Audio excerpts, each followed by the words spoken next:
It's interesting. In 1998, we break the all-time. We score more points than any offense in the history of the National Football League. Then 2 years later, I'm the head coach of the Baltimore Ravens, and that defense gives up the fewest points in the history of the National Football League. So to be in that dichotomy, and again, the group of players, whether it's Ray Lewis and Rod Woodson on the back end, or Michael McCrary and Peter Boulware, and just a group of athletes that we had that was so special, so spectacular. And that's a record. Records are made to be broken. That record, that all-time defensive scoring record, will never be broken.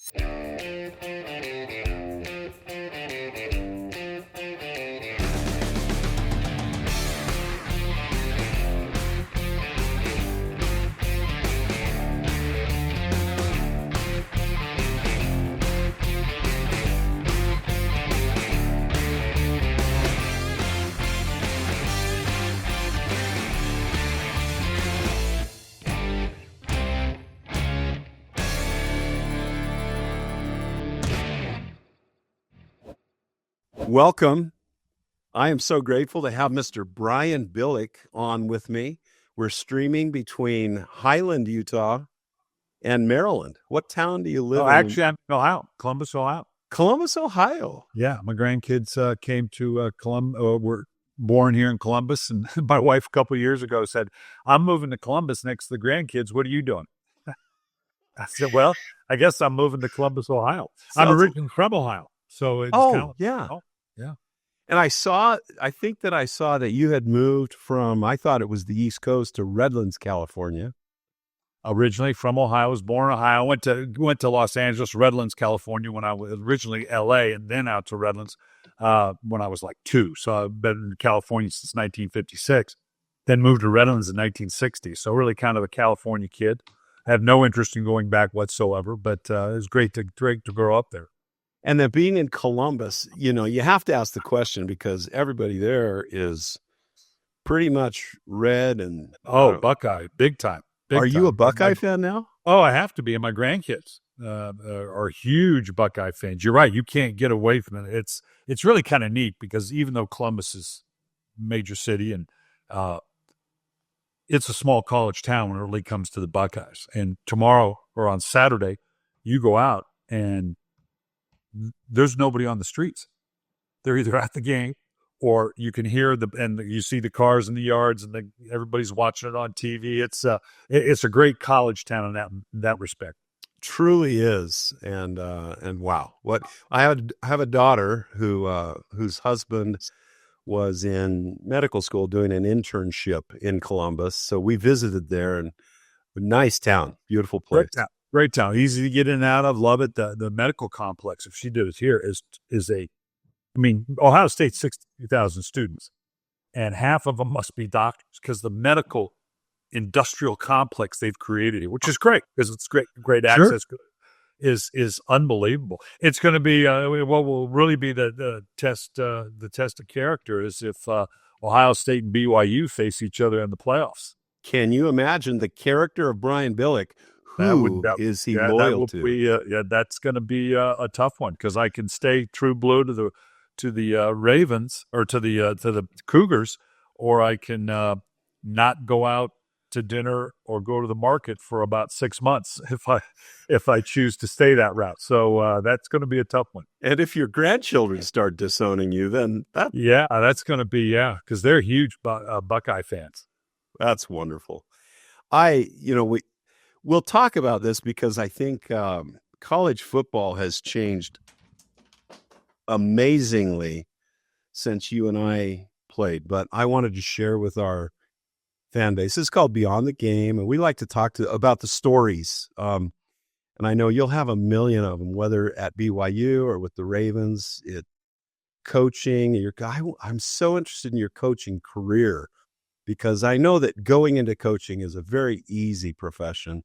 You're rewarded instantly. That's right. No stress, no pressure, nothing doesn't affect your family at all. You don't know that until you get into it, obviously. But it's, in fact, the advice I got of John McVay when I was with the 49ers, he was kind of Bill Walsh's right-hand man, really became the general manager. And this is right after, for those who want to go back and remember, he had left being the head coach of the New York Giants. and the miracle fumble, and Herm Edwards scoops it up, and John and I became very close because John was really my go-to guy administratively because Bill was obviously so busy and whatever. And John, knowing I kind of wanted to get into coaching, kind of mentored me and helped guide me along that way. But I remember him telling me, he goes, if you can do without it, do so. Because and I didn't understand it at the time. You mean without coaching? Yes. Because remember, he said, and he just came out of New York. You got to remember that he said, coaching in New York sucked the coaching life out of me. Oh, man. Because it just wore him out. And the joy of coaching just got eliminated. And so he was in the administrative role, did a brilliant job of it. And he knew I wanted to get into coaching, and he was supportive of it. But he kind of challenged me going, because knowing, unlike I didn't going in, just the demands and the pressures and the moves and everything that goes along with coaching. If you can find a path to not do it, you'll probably be happier. But if you're that passionate about it, then you got to follow that passion. Well, and I read that about you, that you went into broadcasting, and who was it? Jimmy Johnson said, unless it is just in your bones and a passionate thing, do not go back. Yeah, Jimmy, and it was good. It was sage counsel because Jimmy he had done that, had gone back to Miami and was not enjoyable, didn't end well. And so Jimmy knew, I mean, he was ahead of the curve on me and going from the same thing, going, boy, unless you're absolutely possessed, don't go back for the wrong reasons, is basically what he said. That's what, whether it's the money or the notoriety or whatever, unless it's truly just in your, and some guys it is. I mean, I loved it. I was passionate about it. It consumed me. But at the end of the day, I was ready to move on. And some guys don't. Some guys can continue. We talked about, Andy Reid earlier. And Andy, I just so admire his ability to keep plowing away at it. And Andy's just a couple years younger than I am. And he's having fabulous success, so I get that. But still the grind, and you got to grind. And you got to do it because you just can't do without it. And you absolutely love it because, this game can kill you. And so you got to be very conscious that, and not go back, at least in my instance, is Jimmy, very wise. Bill Cowher, I've talked with a number of times, who chose to leave and not go back just because it's recognizing, I don't need this. I need to do something else. And going back would be a mistake. Well, I neglected to properly introduce you because Brian Billick, many of our people will understand because they heard your name recently. Maybe they're saying, where did I hear that name? But just recently, you were inducted into the BYU Hall of Fame.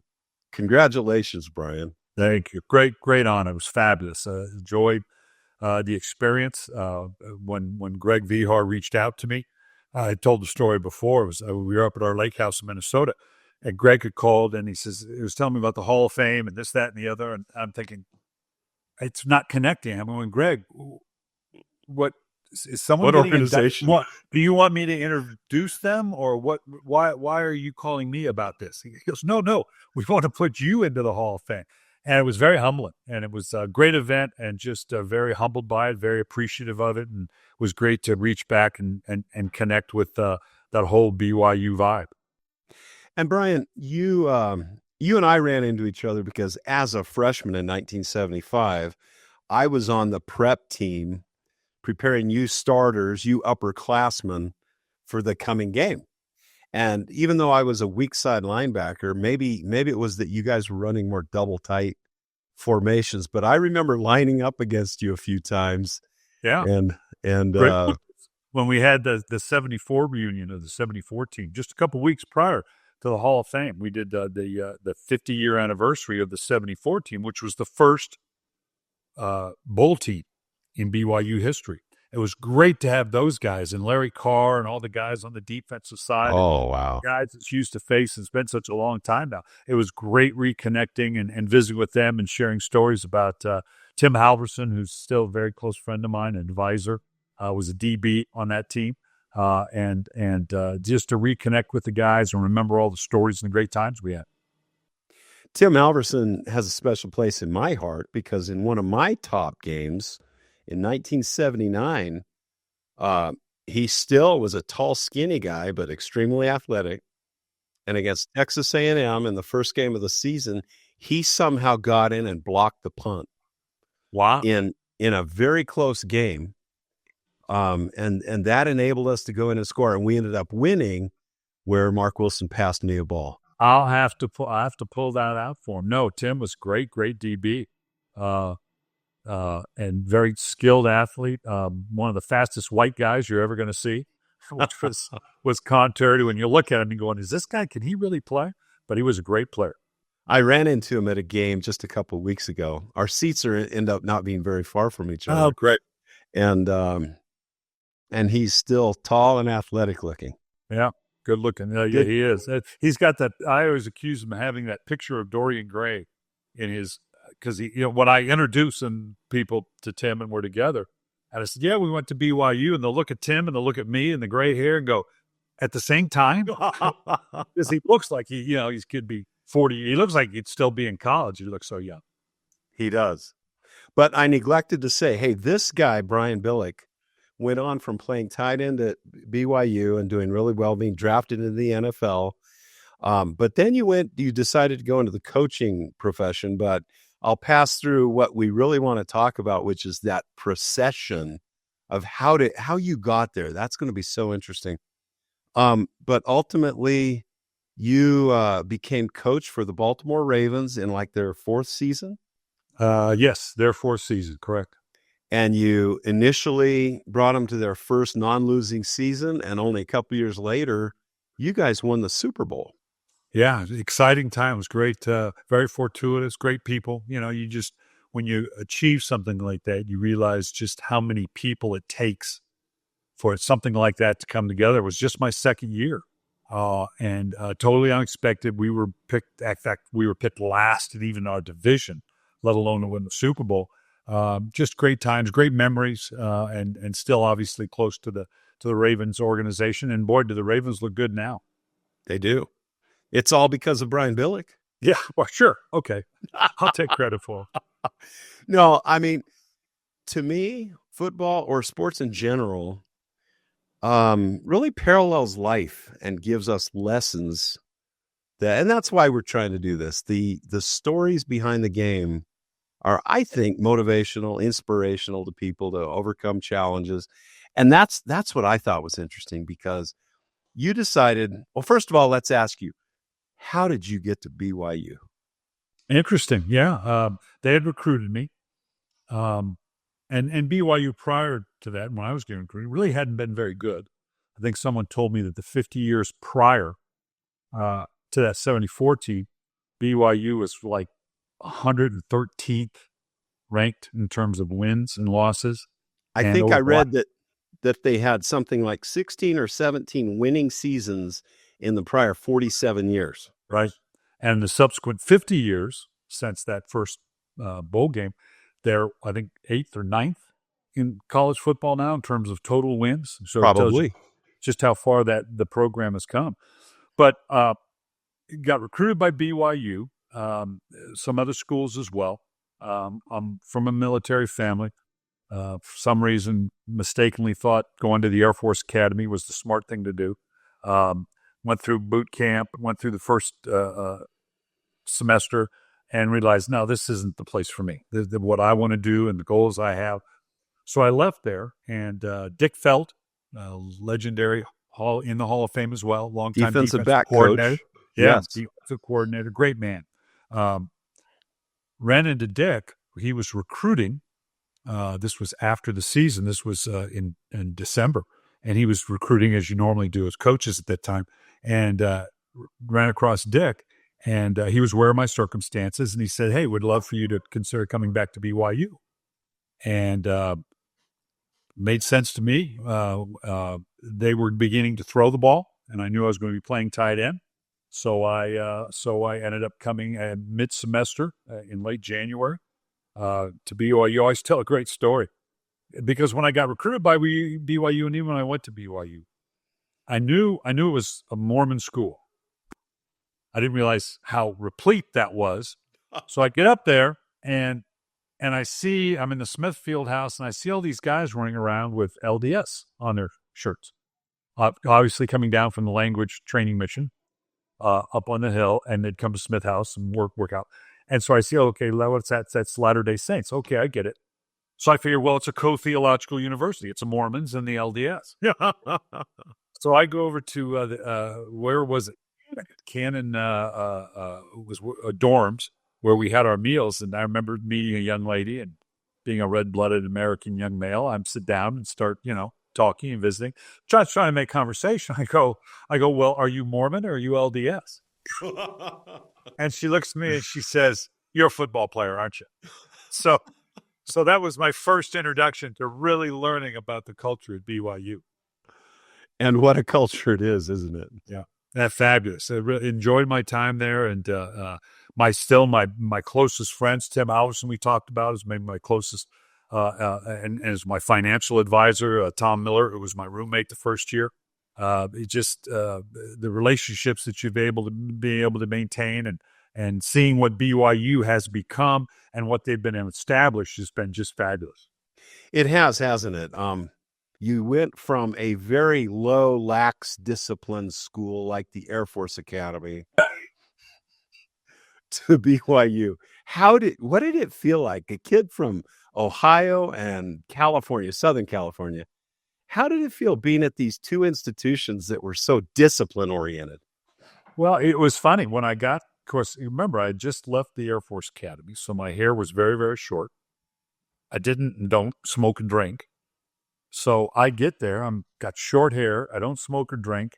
Even though I'm from California, people would just think, well, this guy's Mormon. He doesn't know it yet, but he's he's in. He gets the whole thing, because we had the hair standard and the whole 9 yards, and it was an adjustment, not a big one, because the values and the way I was raised and how I conducted myself at the time. A military home, right? Yeah, it was seamless coming into BYU because some of the values, like I said, and even though some of the restrictions and that they had were, hey, this is the way I've lived my entire life, so this is no big deal so it really was a pretty easy transition. And as a freshman playing against you and those other guys, you upperclassmen, I was impressed. I knew that not everybody at BYU was LDS or Mormon. Right. But I couldn't tell back then, but it felt like the unity on the team was still pretty good. It was a special group. We talked about that with the 74 group, because people need to go back and remember that 74 year, we opened the season 0-3. Yeah. We lost to Utah State, got killed by Iowa State, and we're going into Colorado State knowing, and I've told the story many times, I'm convinced Lavelle, in pregame speech or in the speech Saturday night before the game or Friday night before the game, I'm not sure if had we lost that game and put us on a different trajectory, that Lavelle wouldn't have resigned, because from the humility of Lavelle Edwards, who just, hey, geez, I'm not getting it done. These guys need better. And then you think about, and we didn't even win that game. We tied the game, but we go on this 7-game winning streak, win the conference, and go to the bowl game, and everything that has transpired from there. Lavelle Edwards, Hall of Fame coach. The program, we just said, one of the top 10 programs in college football over the last 50 years. That nexus point of start. And so that group that hung together through the 0-3, and that's not easy because, finger pointing and tends to go on, but that group hung together and was able to fight through it. And that tells you about the character of that team and the players that were on it. And I felt that, even though there was some interesting stuff. This was an interesting story. We talked about Dave Matier, and he might have been, 6'8"? Oh, easily. Yeah, Dave was huge. Maybe even taller. Offensive tackle. Yeah. And here I am on the prep team, linebacker, and you guys had some play that was a reverse. It was a reverse, but off of a sweep. So it was almost like a double reverse. And the tackle was supposed to release and then come back and do the crackback block on me. So he was kind enough to let me know. Here I come. So yeah, Lacey, we're doing the, whatever play that was. because that can hurt both. Well, not both guys, but you were among a lot of gentlemanly people. Well, and we took care of one another. That's so true. important. As I got into coaching and even in my pro career, one of the things that you're constantly stressing with your team is accountability for each other's actions, but to take care of one another. Even just during the course of practicing during the course of the year, you have to, because anytime you step on a football field, there's a potential to get hurt. And if you're going to last through an NFL season, the last thing you can do is get somebody hurt on practice. So you got to get done what you got to get done, but you got to take care of one another. You got to care about one another. And that's such a hallmark. And that was a hallmark of that team, was good guys that understood that they did have to take care of one another. I was in Northern California, grew up outside of Sacramento. So Tom Ramage was the guy who recruited Northern California. And so I got to meet all those defensive linemen from your 1974 team when I was being recruited. What a group of massive, tough. Typical, and a very good group, and because our defense was outstanding and began with that front four, the front seven, and had some, Magdod Rivera. Yep. He was Keith Rivera, right? Yeah, he was a character. Which you have to be. Coaching defensive line is basically like being a lion tamer. You got to keep them herded in and tell them when to go. But that defensive line was obviously one of the big reasons we were successful, because it was so hard. You just weren't going to run on us, and we're big and physical, and that front seven was a big part of it. It sure was. And as a young senior in high school, sitting with these guys, some of them, I'm just making things up. I'm not a small guy, but I saw some of their thighs look like they were as big as my waistline back then. And and the way it's gotten now, just the size, I would sit and marvel at someone like, Jonathan Ogden, who's 6'8" and like 350. Orlando Brown. I mean, these just and athletes that can run. Yeah, just sheer size of these athletes, it's incredible. We could go on forever on this, but I want to hear about your coaching. How in the world did you get into coaching? Because it's kind of well known, Brian, at least among football players, that going into coaching is tough. It's a stressful. It's a job that doesn't give you a lot of current benefits. You have to pay your dues to get in, and then it takes time. You move a lot. Tell us about how you got into coaching.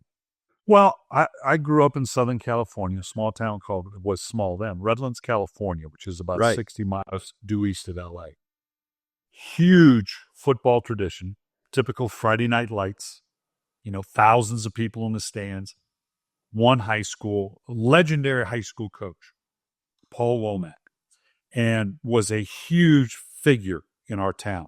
And I can remember as far back as wanting to be a player, thinking I might want to coach. And I'm sure a lot of it had to do with admiring Paul and the stature that he had. We also had a University of Redlands, which is a small NAIA school, Frank Sorrell, who was a first legendary high school coach at Redlands, then became the U of R coach, became a legendary small college coach. Both just incredible gentlemen, great coaches. And so to be in that atmosphere, and when I got cut by the 49ers, went back to Southern California and knew I wanted to get into coaching, trying to figure out what's my next step. It was later in the year, so I couldn't go back to BYU and start the GA thing that you typically do. So I went home and I volunteered at the University of Redlands with Frank Sorrell. Just volunteered, and he was gracious enough to let me come in and work with the receivers and great gentleman to learn from. Well, partway through that season, my high school coach, his quarterback coach, had some difficulties, so they had to suspend him. So he says, "Hey, you got to come coach my quarterbacks." So in that 1 year, with two legendary coaches, I coached the high school team. I'd practice from 2 to 4, then go to the college practice from 4 to 6. Friday night was the high school game. Saturday was the college game. Take the film off Sunday. So I got 2 seasons in one, being around two legendary lifelong coaches. So it was a great access point for me going, yes, that's kind of what I want to do. How did you swing it financially? Well, yeah, I ended up, I worked at a health club and worked in the morning worked with housewives, and businessmen would come in and do that. Actually, and went on the match game. A lot of people will bring that up. They'll see that on TV. Unbelievable. Remember, it was Gene Rayburn and that phallic microphone. But I'm working these. Did you get selected? I did, because I'm just working these people out at the health club, and they have the TV on. There's all these game shows, and I'm in LA. And I'm thinking, well, I can do that, and there's money. So I write in, and they say, yeah, come on in. I interviewed, and so I get on the show. Didn't make a thing. Didn't get a single point. But it's amazing. This is like 50 years ago. I don't go a month that someone doesn't go, I saw you on the match game. Some replay or something. Wow. It's amazing. How does that happen? So I did that, and then got signed at the end of the season by the Cowboys. Finished there, went through training camp, got cut. That's when I went back to BYU to GA. Lavelle allowed me to come in and appreciated that's where I really began my coaching career, so to say, and worked with the JV team and all the things you do as a GA, cut up film and all that kind of stuff, intending to coach and get into, coaching and the things that you do and the networking and all the things you start to do. Then oddly enough, fate plays a hand.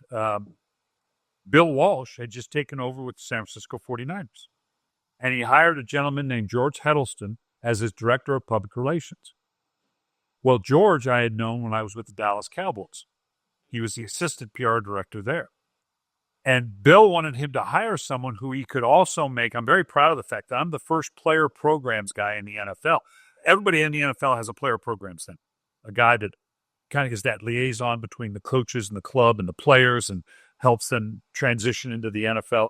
Bill, is this like a union rep or? Well, no, just basically just a go-between, kind of a concierge. Okay. Of helping the players, because Bill, who's the first one to ever do that, made George say, you can hire an assistant PR director, but he's going to be this player programs guy as well. So I saw that George got the job. I remember I was sitting at this dungeon of an office. We had it up in the Smith Fieldhouse. And I see in the newspaper that this George Heddleston's been hired. Well, my degree track was in communications. My very good friend, Tom Miller, wanted to get into that. He wanted to be an SID. So I called George because they advertised for an assistant. And I said, I've got a buddy that's interested. How do you go about? And he goes, well, I mentioned your buddy, but do you want the job? No, I'm wanting. He goes, well, just come out and talk to Bill Walsh. And I went out and Bill explained what he was looking for. So I thought, get into the NFL at an early age, sure, I'll do it. And it ended up being just an unbelievably fortuitous opportunity for me to be in the NFL. What year was that again? This was in 1978. Okay. So I was there for the 78-79 season. And we were a very small organization, so I got exposed to everything. It so well served me the rest of my career. And on that staff, it's Bill Walsh, John McVay, John Ralston, Sam Weiss, George Seifert, Denny Green, Tony Dungy, Mike White. I mean, became a who's who of coaches. So developed a relationship, which is, so often getting into any career, it's a matter of the relationships that you create. Did that for 2 years, and then Doug Scovil gets the head job down at San Diego State. I had played for Doug, wanted to get into the actual coaching side of it, and contacted Doug, and he hired me to join his staff there at San Diego State. And what was your role at San Diego State? I was the receivers and tight ends coach and recruiting coordinator. Worked closely with the quarterbacks. Doug was actually, he's the offensive coordinator as well and called the plays.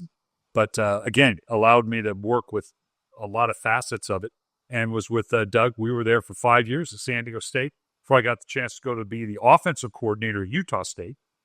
Did that for 3 years. And then when Denny Green, again. Now, let me interrupt you. I need to interrupt you because what I read is when you went to be the offensive coordinator at Utah State, you took a team that had been among the lowest, and this was an article I read, among the lowest in offensive production, to being one of the top 10 teams, I think, in the NCAA. Yeah, I was proud of that. We were 120th. They were when I went in offensively. Brought some good players in. Brett Snyder, Phil. I'm trying to remember a couple of the names of the guys, the young players that we brought in, and we were able to turn that around. And I think my last year, I think we were third or fourth in the NCAA in offense. So really was a great experience. Had some really good players. Had some success. Beat Utah that year, which was a crowning jewel for us. Good experience for my first time being a coordinator. And Brian, I interrupted you. I do want to come back more to this coaching tree idea that's so interesting. But you went to Utah State. You were the offensive coordinator there for a couple of years. You were continuing. Well, and then Denny Green got the job at Stanford, and I had known Denny from my time in San Francisco. We became good friends, about the same age. He went off, became the head coach at Northwestern, very successful. Left there, came back to the 49ers, and then got the Stanford job. So I reached out to Denny, and he was fortunate enough to hire me. I was, again, the receivers and tight ends coach with Denny for the 3 years there. And we had a good deal of success. And then Denny had the opportunity to go to become the head coach of the Minnesota Vikings. And Denny, I was one of two coaches that joined. He asked to come with him to Minnesota. Me and Ty Willingham went on to become the head coach at Stanford and at Notre Dame, Washington. Ty and I went with Denny. I think one other coach, a defensive coach, we went with Denny to Minnesota, where I was, again, the receivers and tight end coach. And then the second year, he made me the offensive coordinator and was there for 9 years and then became the head coach of the Ravens. I think that you had some pretty good success there at Minnesota, too. Again, just unbelievable group of players. When you think about particularly that 98 team, where we broke the all-time scoring record, scored more points than any team in the history of the National Football League. That's what it was. Had Chris Carter, Hall of Famer, Randy Moss, Hall of Famer, Brandon McDaniel, Hall of Famer, Robert Smith at running back, Randall Cunningham at quarterback. We just had unbelievable talent. Andrew Glover at tight end, Jake Reed at wide receiver. Unbelievable group of athletes that come together, and was just a very, very special team that we were able to do some very special things. I see what you're doing here. You're I don't know if it's Lavelle Edwards, but I try to laud you, and you keep throwing it back on your players. I think that's awesome. You learn. I mean, at the end of the day, it's really what it's all about, and it's developing those players, providing them a platform, and then go to the Ravens. And I'm blessed to be around a group where it's interesting. In 1998, we score more points than any offense in the history of the National Football League. Then 2 years later, I'm the head coach of the Baltimore Ravens, and that defense gives up the fewest points in the history of the National Football League. So to be in that dichotomy, and again, the group of players, whether it's Ray Lewis and Rod Woods on the back end, or Michael McCrary and Peter Boulware, and just a group of athletes that we had that was so special, so spectacular. And that's a record. Records are made to be broken. That record, that all-time defensive scoring record, will never be broken. And partly because the league has changed and there's 17 games, but I think we gave up an average of 9 points a game. That's 6 shutouts. Wow. That record will never be broken. That's amazing. And so anyway, in your obviously very illustrious coaching career, and by the way, I saw that before you were inducted into the BYU Hall of Fame, they had something called the Ring of Honor that you were inducted into at Baltimore. Well, that too was very, very special to go up and no, not the least of which is because I had 2 grandsons, and of course they were born long after I left coaching. So, Pop being a coach and all that, the Super Bowl, that's kind of a vague thing began. But they got to go with me when I got inducted into the Ring of Honor, which was a very special thing to go up there with some of the names and to go back into Baltimore and to be recognized there. It was very, very special, not the least of which because my grandkids got to go and kind of go, oh, that's kind of cool. Pop's name up on the stadium. Brian, that is so cool. And it all started with Well, for me, bumping up against you as a prep squad guy against the tight end. I'll tell you one of my best coaching moments that I love. When we moved to Columbus, because my grandkids are here, and my son-in-law runs the football league here in Upper Arlington, which is just west of the University of Ohio For what, State. high schools or? No, grade school. Oh, okay. Tackle football, flag and tackle football. So my oldest grandson's on the team, and my son-in-law tells Pop, you got to come in and coach our defense this year. Okay, I'll be fun. So I go in, and it's just all these young kids, and it's different. These kids, it's the approach is a little bit different because every day at practice, it's like, where's your helmet? Are your shoes tied? Do you have a ride home after practice? So this young kid comes up and he goes, you used to be the head coach of the Baltimore Ravens. I go, very good. You know your stuff. He goes, and you won a Super Bowl. I go, yes, I did. Good man. You know your stuff. He says, that's really cool because most of those guys are dead. So I don't know if he thought I was Vince Lombardi or what, but just that to now then get to coach my grandson at first time ever in pads and that type of thing, kind of coming full circle was a great moment for me. And what humbling things, but a joyful opportunity to coach your grandson. Absolutely. I love it. And the time commitments of being a coach, especially at that professional level, I can't imagine. I've always wondered, since hearing more about you, I talked to Andy Reid, and of course, Lavelle Edwards has this giant coaching tree. Absolutely. You mentioned Bill Walsh, and he had a coaching forest right there in that room with him, including you. Who do you attribute, who are your mentors as you you came think into about coaching? How fortunate. I mentioned my high school coach, that small college coach, Frank Sorrell, who I got to be around. Lavelle Edwards, of course. Tom Landry when I'm the Dallas Cowboys. Wow. Bill Walsh. To be around some just coaching legends and see what that's about. But my biggest mentor was probably Denny Green. Denny Green, again, he was the special teams coach when I was administratively with the 49ers. And again, we became friends and would play racquetball and the like, and then kind of go our separate ways and then bring it back together at Stanford. But being with Denny was such a great coach, such a great mentor to me about learning what it was to be a coach. And Denny lets you coach. And coming out of that Bill Walsh legacy, and more importantly than anything, because you talk about the time and the pressures, and that's all very true. But Denny was always one to make sure that you maintained a balance, that it's important that you have a balance in your life, as did Bill Walsh. And this is at a time now, you go back when the idea of the grinder and you sleep in the office, and that's what you were supposed to be as a coach. Well, John Gruden was doing that even after those days, right? And I always, John and I were contemporaries. John worked with Mike Holmgren and did that thing at the same time I'm with Denny Green, and we did a lot of the same things. So John and I kind of connected that way and then coached against each other. And I always told people because John was a grinder, and people always used to say, well, do you work the same hours as, when do you go into the office? When do you get in the morning?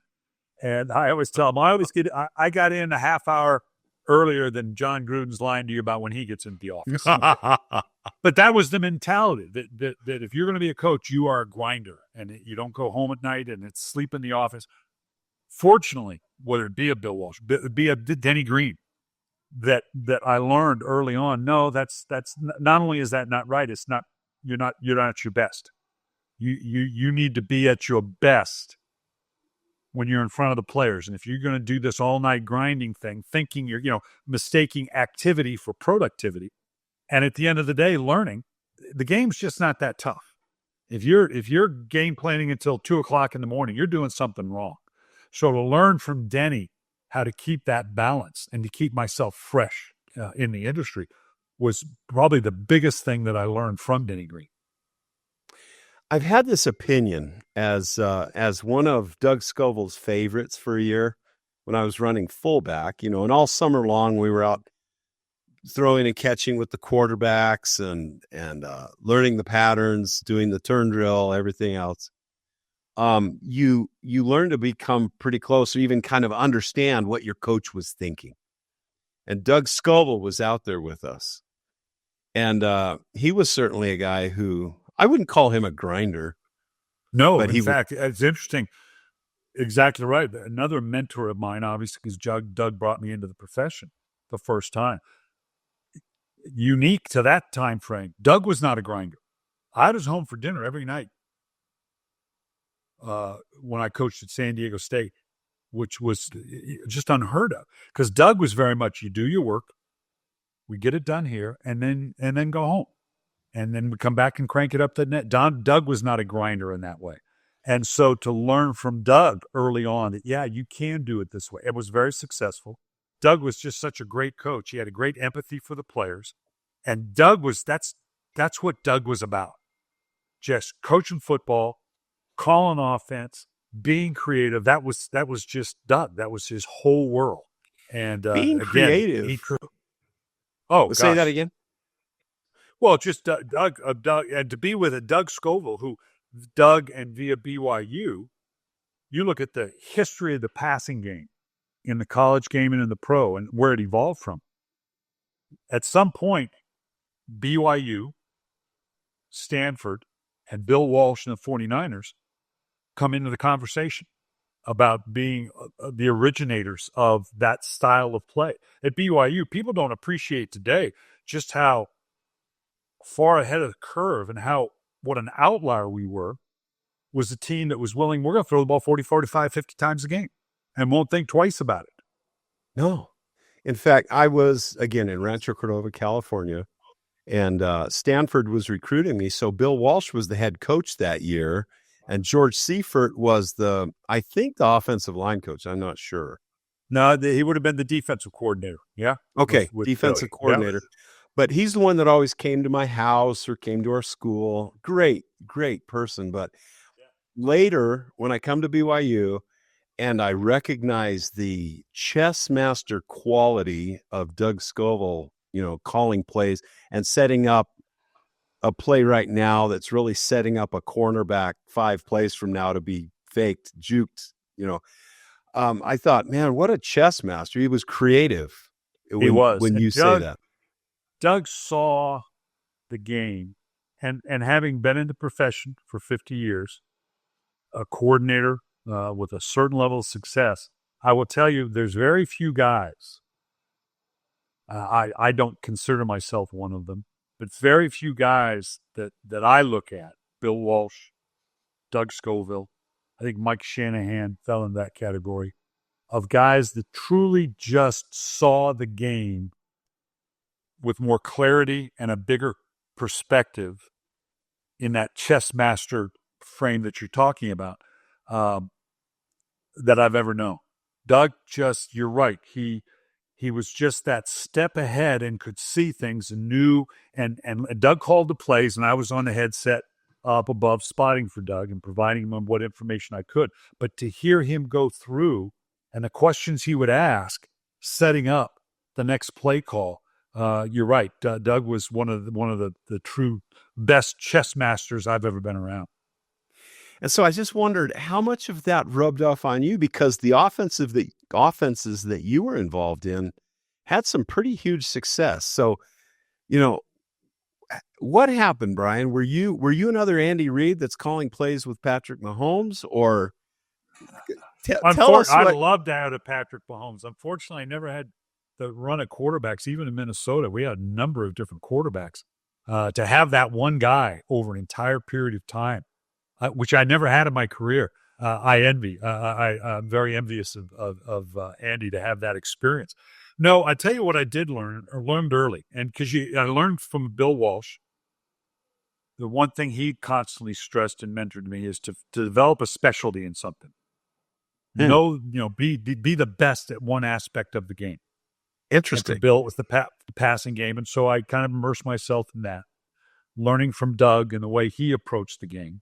But both of them, to a man, will tell you that the genius is not in the play calling or the plays, it's in the teaching of it. It's the progression of what you run, how you install it, how you teach it. Bill was a master teacher and valued that above all else. I ended up writing the book with Bill Walsh, Finding the Winning Edge, which was one of the real joys of my life, to be called on by Bill Walsh to put together his legacy piece. And with all the accolades and all the genius titles and this, that, and the other, Bill valued his teaching abilities more than anything, and his meticulous way of going about in installing and a game plan and implementing a game plan. So that aspect of it, if I look back at the success I had later on, really was rooted in understanding that that's where your focus needs to be, and in organizing a game plan. And it's not thinking you're going to make these genius calls, or that you're going to run some play that somebody else doesn't. That's not how it works. But it's in the teaching progression and what your players know and what you can instill in them going forward. The discipline that our receivers had in their routes.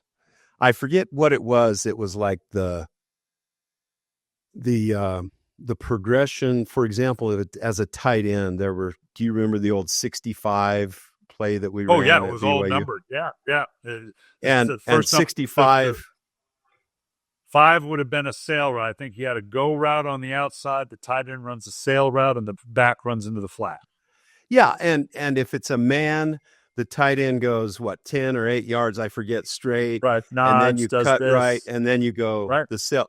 So, but the discipline of those steps that Doug taught us, and the I don't know, he was so not critical, but he was focused on precise. Bill Walsh was the same way. I remember being out of practice.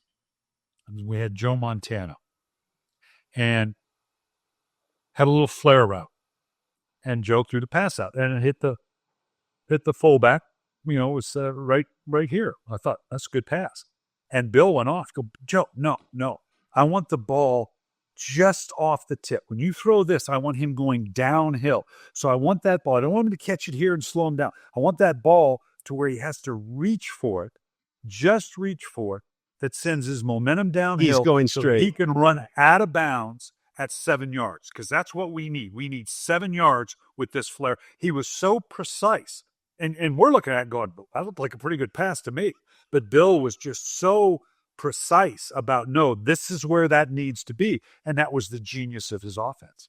Earlier, I was going off on the comparison of Bill Walsh and Doug Scovil. I swore as I watched the careers of those men, that somehow they were getting together on weekends and comparing notes. They were very similar in terms of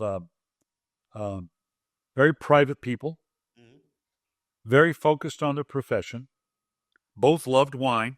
Yeah, I know. They really do. They really did. They really were like, and very, I don't know the right word for it. So very immersed in that aspect of the game, that attention to detail.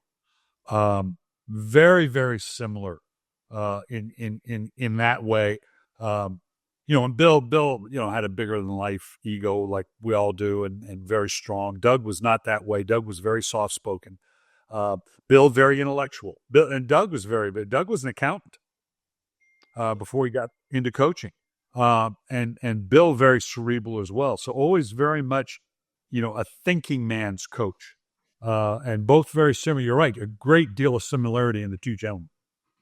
But I'm so intrigued with you writing a book. I mean, imagine I like you would have felt like what an honor to be asked to write a book with Bill Walsh. And I'm curious, you're from Southern California. You were in that same era as I. John Wooden was a bigger than life basketball coach. How similar were John Wooden and Bill Walsh? And you think about it. I got a chance to meet John Wooden. You talk about a very intellectual individual, very soft-spoken, incredibly detailed. But a teacher. As a teacher, absolutely. Yeah. The legendary stories that every team, including a lot of people, you got to remind people about John Wooden. We got Mike Krzyzewski and some great coaches and five. John Wooden, I mean, Krzyzewski has what, 4 or 5 national championships? John Wooden had 10. Right. 7 years in a row, national He championships. broke the record of wins in a row. Yes. And every team, the very first practice, he'll get the players. This is how you lace your tennis shoes up. I mean, can you imagine that attention to detail? But the book, Finding Tell the us Winning about Edge, that book. Wow. amazing. Bill, I was the coordinator in Minnesota. I had worked with Bill, of course. Bill had retired. And I'm at the combine. And Bill Walsh approaches me, and he wants to put together kind of a legacy piece, his memoir of the NFL for coaches. And he approaches me, and he says, Brian, and I remember I was his PR guy, so and had written some books. I had written a couple books leading up to that, one on game planning. And so Bill approached me, he says, I want to write, but I need a collaborator and someone to help me organize this. Is there anybody that you can recommend? I go, well, I'll think about a coach and whatever. So I go back to the hotel. I lurch up in the middle of the night. And I think, oh, my God, Bill Walsh just asked me to write a book with him. And that was Bill's way. Bill never really just came out and said. He always kind of came around the edges and help me find a circuitous approach to them. So, and made sure I checked with Denny Green on that. So I sat with Bill. I've got 40 hours of tape with Bill Walsh. Wow. That is one of my most prized possession. Basically, because I viewed my job was to sit and I wrote a 130-page outline of questions to ask Bill Walsh to basically lead us through, okay, what's going to go into this book. And did it in an off season.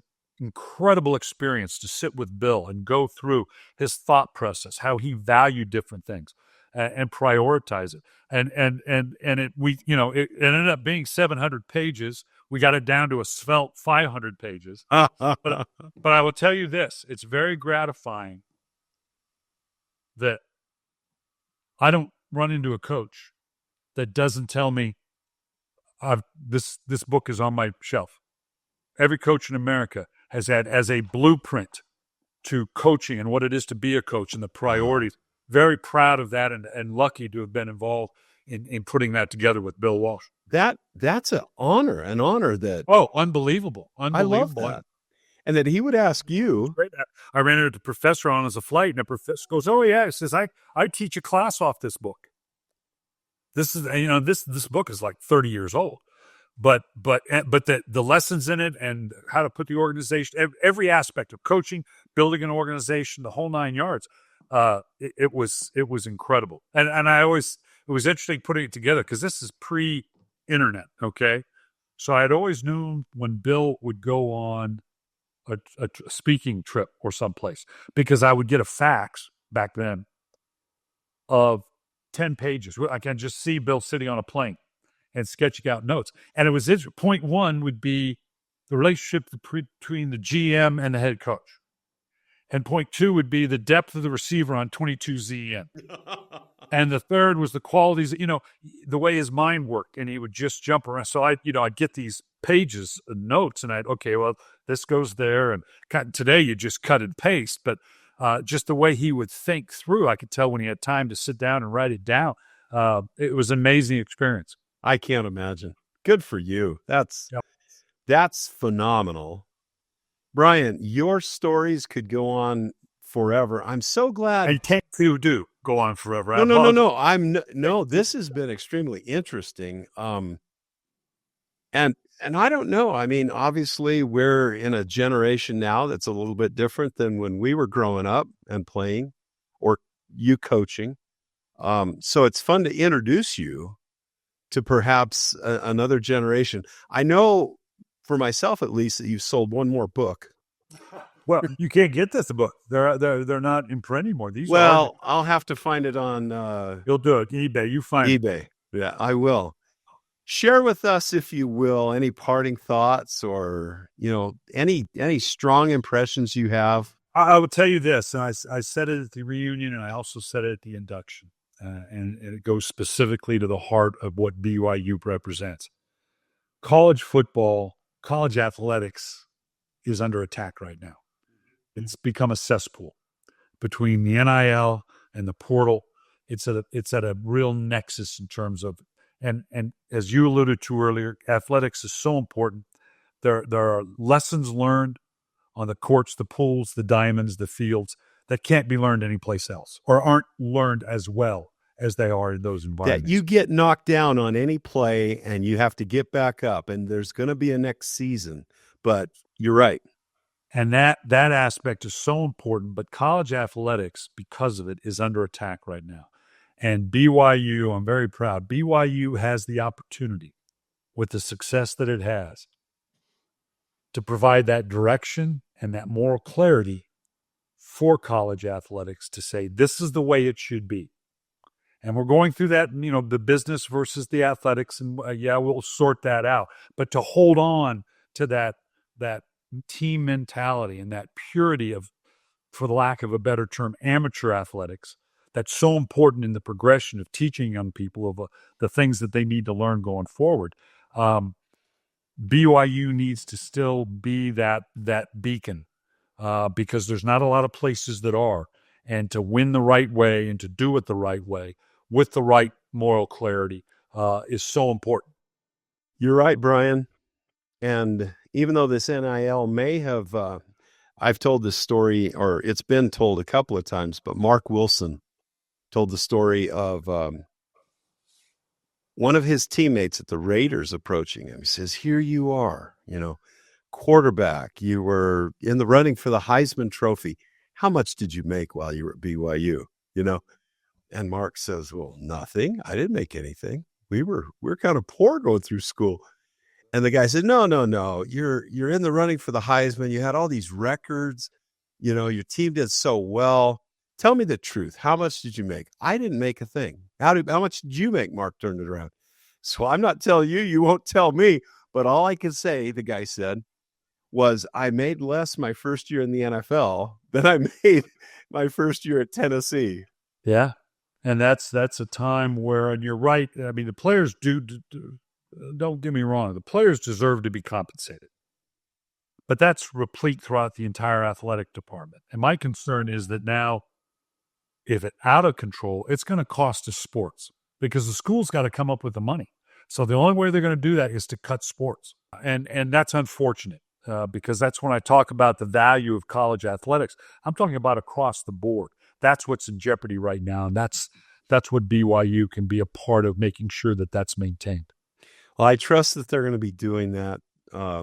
Brian, it is so good to run into you again, and I hope we run into each other more at a BYU game here and there. We'll do it. But thank you for what you're doing. Very good. And we'll hook up at that BYU Ohio State game.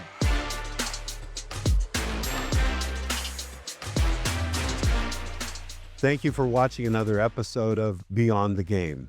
Remember to click here to subscribe and click here to watch our recent videos. Also, please follow us on social media. And remember, go Cougs.